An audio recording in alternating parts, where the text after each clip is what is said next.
There's rarely a topic that garners as much attention in the gaming space, and for us here in particular in the COD space, that has as much buzz around it as skill-based matchmaking, or it's probably more accurately retention-based matchmaking, a system that, as we know it, has been in each game since Modern Warfare 2019, forever changing the landscape of how our online matches work. It's just been under 2 months, or rather 53 days to be exact, since the first time since its implementation that we had any sort of addressing on the topic. Call of Duty has always been very secretive about it, but with the promise of peeling back some of that curtain even just a tad, well, where's that update that we're all waiting for?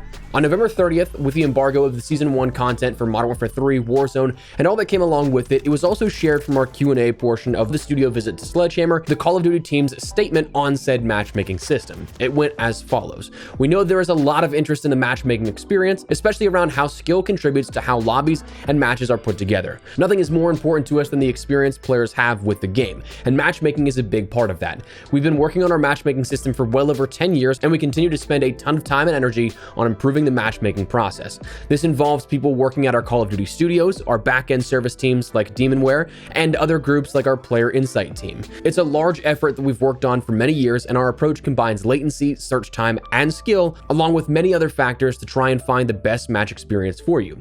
Talking about this topic in detail can be hard, and we haven't spent the time to pull together all of our work to share with you our insights and improvements over the many years.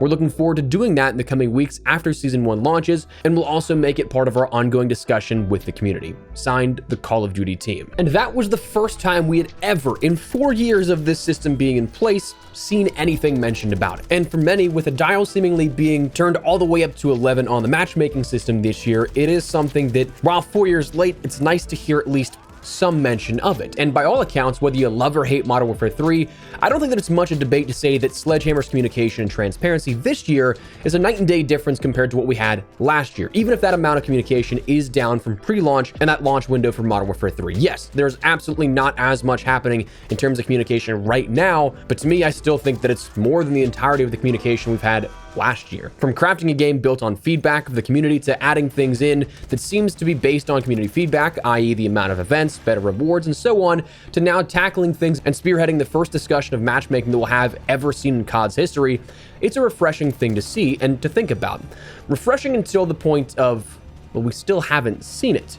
Now, to be fair, the released quote was a bit different than what was expanded upon a bit in our Q&A at Sledgehammer, or at least that's how I remember it. Now, they talked about how they'd sort of start tracking this stuff and start piecing together discussions with all these other teams that make the overall matchmaking system with Season 1's launch. The quoted piece kind of makes it seem like they had everything ready to go, but they were just waiting for a little bit of time to pass after Season 1.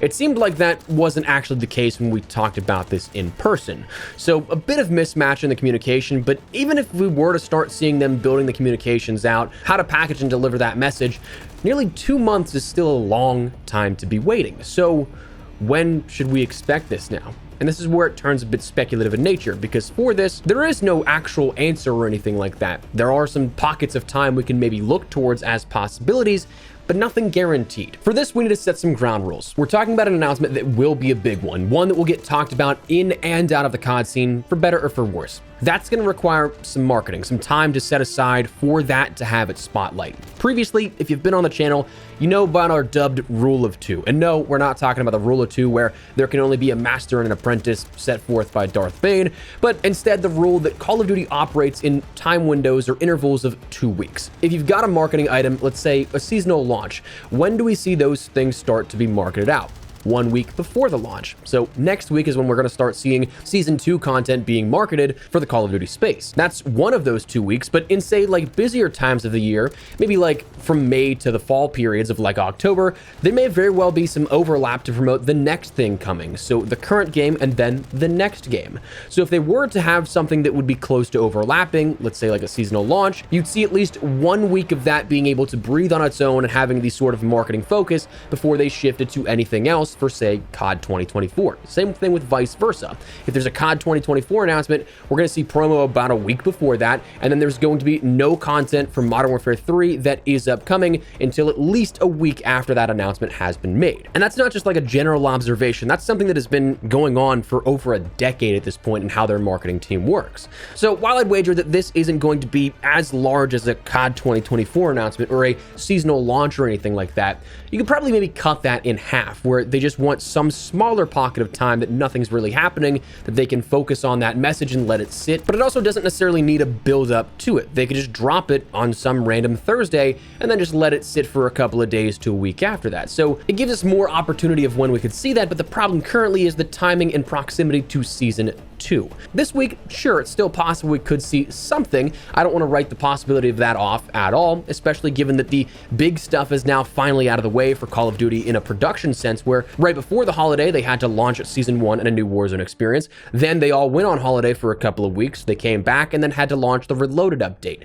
Now, while they're in their prepping for Season 2 phase, sure, technically speaking, out of their standard schedule, now's a bit of that front-facing air quote down period, a time when it would logically make sense to discuss something like that. But if it is not this week, well, then things get a little sketchy, because that's when we have another set of the boys content coming being marketed, and that's probably a big money deal associated with that licensing. But the week leading up to the 7th, next week upcoming, the 31st onward, that's likely when we start to see Season 2 promo. So it'd be slightly out of character for them to end up throwing away this marketing and the way they approach putting out messages for the last decade by stepping on the toes of additional marketing. I'm not saying that it's not possible, but I definitely think that we're running out of time here in the Season 1 era of when this message could be happening, which absolutely can warrant some frustration. Totally understand if that's the case. But here's the part that I'm a little bit worried about with all of this. Again, it's nice to see some of this at least mentioned, acknowledged, in a slight peek behind the curtain, but my thing is I'm really not expecting a whole ton, even if they are transparent, because, I mean, maybe I'm just a bit jaded with all this kind of stuff at this point, but I'm skeptical that they're going to do anything beyond just saying, yeah, it exists. I mean, the reason that we have this in the first place, the reason why it's been something that's been enacted the last 4 years at this point and nothing's been mentioned about it, is because it works. It is doing exactly what they want in elongating that playtime. You and I absolutely don't disagree with how it works, and I don't even mean that in the sense of like trying to pub stomp every single match. I mean it more so in the sense of sometimes I just want a competent teammate. Like, I play solo mostly whenever I play Modern Warfare 3 or any COD game in particular, and when I play solo, it's usually always a 1v4, 1v5, 1v6 sometimes in these standard multiplayer matches, because the way the matchmaking will work is that you're either going to go up against multiple squads of people that are just trying their hardest, which totally fine, fair play to them. But to be triple swinging to get a single trade in like a TDM is a bit absurd. But whenever you're not playing that kind of stuff, you're usually going to have the teammates that just don't know how to shoot straight, or more so whenever I play, that don't know how to play the objective. So you can get all the kills you want, but you're probably going to lose the game in that sense. Ultimately, I think the biggest way of playing the game that suffered the most under this matchmaking system is solo play at a high skill level. That's a different story for a different day, but not even like trying to complain on a personal level. I know how it works. I can live with and also have my frustrations with the system, but just trying to talk about it at an objective level, it works for the scenarios that Activision wants it to work in. Every single earnings call that we've heard out of the last 4 years has bragged about the increase in player retention and year-over-year increases in that. So when they talk about it, I mean, what is really going to change? Do we think we're going to see something that is like, hey, we're going to turn it down a little bit, or hey, now that rank's out, we're going to end up dropping that matchmaking MMR down a bit? I mean, maybe, and that's the best case scenario, but is it really just all going to be all for naught? I mean, at that point, transparency is definitely nice, but it's going to introduce an entirely different problem that some people still are definitely not going to be happy about. So that's where we're at. Just wanted to talk to you guys about it because it has been something we're pushing 2 months now since the mention of this. And again, with Season 2 on the horizon, I don't quite know if we're going to see it here before then. So I guess we'll see how it all breaks down. Again, I'd be pleasantly surprised and happy to be wrong if they do end up sharing their announcement and how they want to end up pulling back that curtain of transparency a bit on the matchmaking system. I don't know when or what the message will entail. Like, it almost feels like knowing that they're going to talk about it might be the happiest that we are, because we don't have the disappointment yet of a message that may not be exactly what we want. Plus also the hope that, okay, maybe we'll see the message coming soon.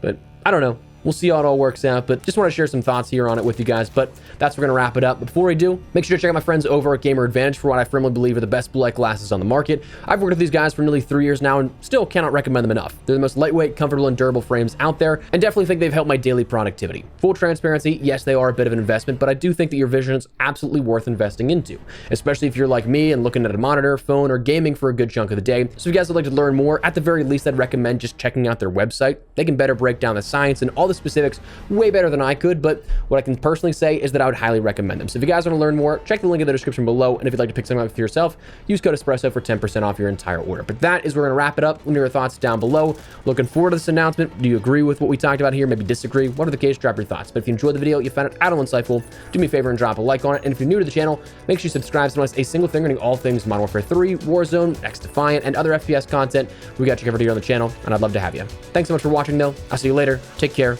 and peace.